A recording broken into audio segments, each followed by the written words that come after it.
Stress जो हमारा physical stress, उसको हम कैसे काउंटर कर सकते हैं, क्या आप समझ पाए? आया ना? और ये कर भी पाएंगे? कोई बहाना चलेगा? नेक्स्ट, अगला हमारा जो स्ट्रेस है वो क्या है? Emotional and stress. अगर मैं आपसे पूछूं स्ट्रेस माने क्या? माने ये तो आपने ट्रांसलेट, तनाव किसको बोलते हैं? कोई भी बोल तनाव किसी चीज को लेके सोचना उसके बारे में। हाँ बिल्कुल सही कहा आपने। आप बताइए स्ट्रेस माने?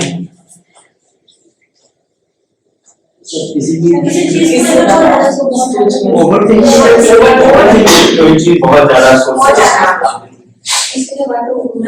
किसी की बात का बुरा मान जाना, ओवर थिंकिंग, कैरियर के लिए सोचना। आप बताइए स्ट्रेस माने? Overthinking sir, I would like to go through overthinking. Okay. जानते स्ट्रेस का सबसे साधारण सिंपल डेफिनेशन है, if you don't agree, if you are not in the agreement of your situation, you will be in stress. Yes or no? Yes. मान लीजिए आपको इस room में जो कलर है ये पसंद नहीं है, तो स्ट्रेस हो जाएगा।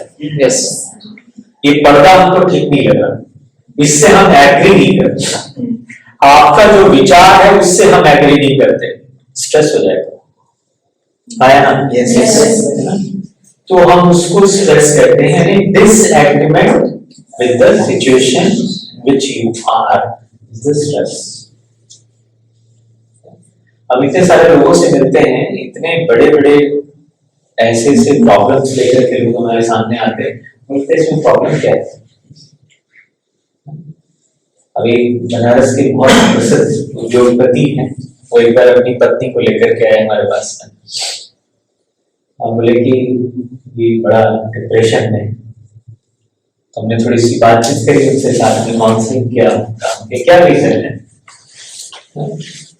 तो वो जो भी बताएं, फिर हमने उनके हस्बैंड से पूछा कि आपको क्या लगता है कि क्या प्रॉब्लम है? बोला आप तो समझ ही नहीं पा रहे हैं, ज्यादातर पति की यही स्थिति है, पत्नी नहीं समझ पाती। ये तो नॉर्मल बात है, लेकिन जो नॉर्मल नहीं था वो ये था कि पत्नी ने ये कहा कि मुझे अपने बेडरूम का जो पेंट है वो अच्छा नहीं लग रहा।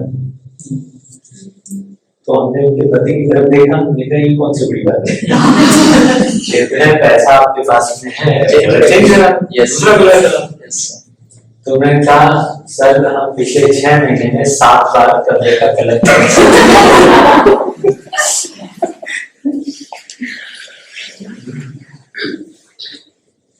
तो मुझे उनकी समस्या समझ में आ गई।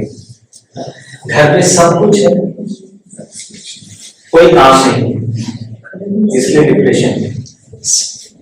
तो हमने उनसे कहा थोड़ा प्राणायाम योग सीखिए, हमारे यहाँ सुदर्शन क्रिया एक ब्रीदिंग टेक्निक सिखाते हैं, तो हमने कहा वो कोर्स कर किया, उन्होंने किया। उसके बाद फिर हमने उनको एक सेवा कार्य से जोड़ दिया, जिसमें स्लम में बच्चों को जाकर के पढ़ाना था। कैंप के पीछे थे उस समय, मैं काफी साल की पुरानी बात बता रहा हूँ, उस समय काफी उधर स्लम एरिया हुआ करता। Yes sir.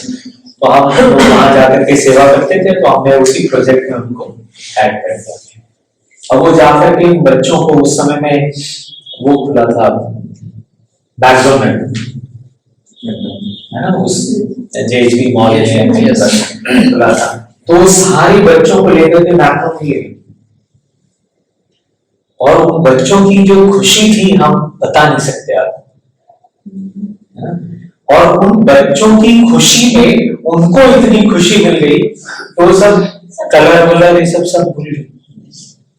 हमारे गुरुदेव कहते हैं कि डिप्रेशन में जाने का सबसे सिंपल आसान तरीका है, start thinking what will happen of my self, मेरा क्या होगा। आप डिप्रेशन से बाहर निकलने का क्या तरीका है? ये सोचना शुरू कर दीजिए कि मैं दूसरों के लिए क्या कर सकता हूं, उस स्लम के बच्चों के लिए मैं क्या कर सकती हूँ। जैसे ही उसने ये सोचना शुरू किया, सब कुछ बदल गया। उनके जीवन में एकदम से एक ड्रास्टिक चेंज आ गया। तो जब आप दूसरों के लिए, कई बार मुझसे लोग पूछते हैं आप थकते नहीं? सुबह में आप सेशन लेते हैं तो दिन भर स्कूल में पढ़ाते हैं, आप सब प्राइवेट स्कूल में हैं, मैं भी प्राइवेट स्कूल में जॉब करता हूँ, तो आप जानते हैं कितना चैलेंजिंग काम है ना। उसके बाद फिर समय निकाल करके ये सब करना बहुत मुश्किल है।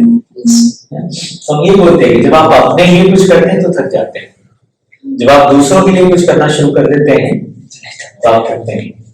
हम आपका ये सेशन ले रहे हैं, है ना सर, यहाँ पर है, इसके लिए मुझे कुछ पेमेंट किया गया है, इसके लिए मुझे कुछ कहा गया है?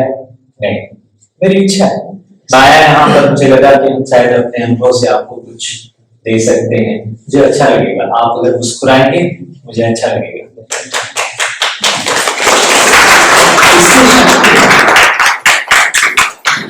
अब ये आपकी जो तालीम है वो 6-7 महीने के थकान खत्म कर देगी।